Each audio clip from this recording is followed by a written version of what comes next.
Good morning guys, dahil paparating na yung bagyo dito sa atin, kailangan natin maghanda, mag-iisinis sa taas ng bubong guys, yung mga kahoy dun na ayaw nung nakikita nyo yun, kahoy dun sa taas, tatanggalin natin yung mga idol kasi pag bumagsak yun, sisira yung bubong ng charger po natin.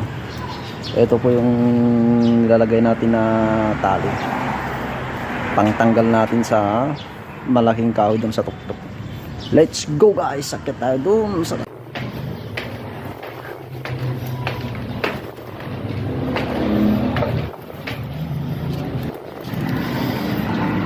Oh, sakit tayo.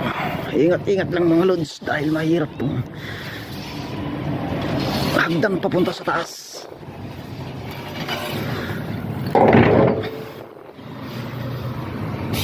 Ayan mga lodi. Mataas to.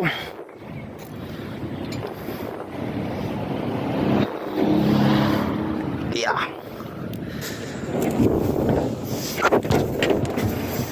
Ayan mga lods, ito yung kahoy na tatanggalin natin kasi pag nabali ito mga idol, babagsak, masisira tong bubong.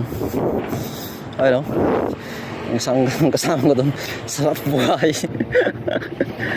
Ayan yung mga bubong dito guys, daming kahoy o, delikado nyan pag humangin ng malakas.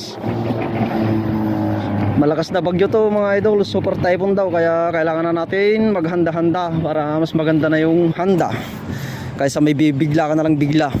Naks naman. Talian na yung kahoy, subukan na natin na hilain. Yeah.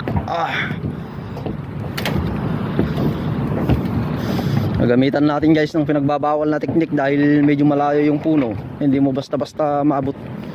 Kaya yung technique na to gagamitin natin, susubukan natin kung effective nga ba mga loads.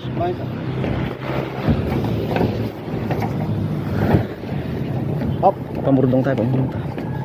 Ay, pamurdong kuma. Diyo kuma na eh. Ito ba? Siman. 1, 2, 3. Ayan na. Ayan na. Iga, umatay.